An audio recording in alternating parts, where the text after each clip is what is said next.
Good morning. I was asked to do a separate video on just the auto run mode. And so this is a video 1B. Let's say I'm the plant operator and I have this file running on my plant computer, and for whatever reason the file is currently on manual and I want to set it to run it on auto. There are two things I need to do. I need to set the import on auto and I need to set the run mode on auto. So I go to import.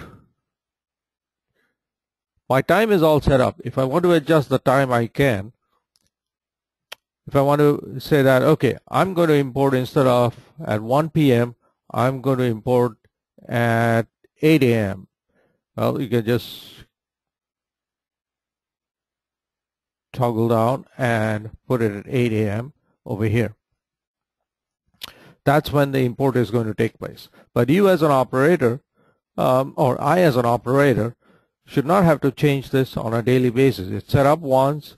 It syncs up with when the rest of my lab folks and others are entering data into the MOR, or when the SCADA engineer has set up SCADA to write to an Excel file, and I set up the time accordingly. So if my lab folks are entering the data at 10 a.m. in the morning, I should set this time up to be something like noon. So instead of 8 a.m., I'll just set it to noon because I want enough time so that the lab folks have entered the data into the MOR. Okay, so now the time is set up. I just click on auto, and that puts the import on an auto mode, and it says when it'll do the next import. I'm done with that step. The next step is to put the mode on auto. So once I put the mode on auto, following the import is going to run automatically, and I can save the data in auto. Now, so if I click on this, I'll see a new line pop up which says, okay, the next auto run is 5 hours 30 minutes from now. Now, how did it find that the next auto run is 5 hours 30 minutes from now? We'll go into that in the next part. But this is all you have to do, and you're now on auto import and auto run. Now, the third thing I ask you to do is go to the next scenario and also set this up to be on auto. Okay, so this guy was already on auto, so I don't have to worry about it. For some reason, I had taken out let's say I had taken the first scenario out of auto, I put it back on auto.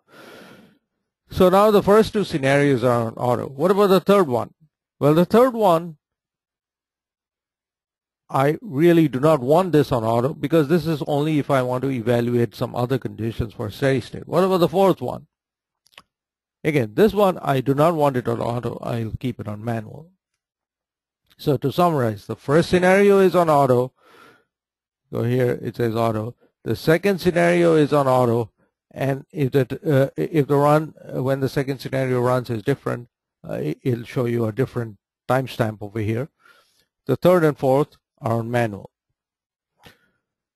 So one last thing I want to cover is, well, what if I want to change the time at which this one goes on auto run? Well, let me put this back on manual. You as an operator, again, should not have to do this, but just for information, go to options, general. This is where you set up when it is going to run on auto. So it is set up to run, this scenario is set up to run at 1:30 p.m. If I'm happy with that, fine. If I want to change it, change it. It runs at an interval of 1 day. So once every day, it'll run at 1:30 p.m. So I'm happy with these values. I leave it alone, and I put this back on auto. And it says that the next auto run Now 1:30 p.m. is 5 hours 42 minutes from now, so that's when it'll run. That's all I want to cover in this video. The one last thing is, you may ask, well, how do I make everything auto? That means that I don't want to have to enter lab data manually myself as an operator in this file like the SVI or the last 24 hours flow. Well, one source of data for a small plant is your MOR. We can set up your MOR. Like an MOR is a thing where you have all the data for a particular month. Now this is actually 2014. What I've done is I've set it up to as if it's a 1 year back in time. I've set it up to import the data from 1 year back, which is 1 year and 1 day 215. And what I've done is I've set up the MOR so that it automatically produces the 30-day average of the final effluent, the WAS, and then the latest 24-hour data that it needs for the final effluent, the RAS, the WAS, and the DO, the mixed liquor temperature, and the SVI. So here in an auto mode, once that data is entered into the monthly operating report, that data is available. Now in a more sophisticated plant, like you'll see in video 4 in Westminster, they're bringing this automatically by writing a file from SCADA, and so does another plant, which is a larger plant, which has its own software to generate it.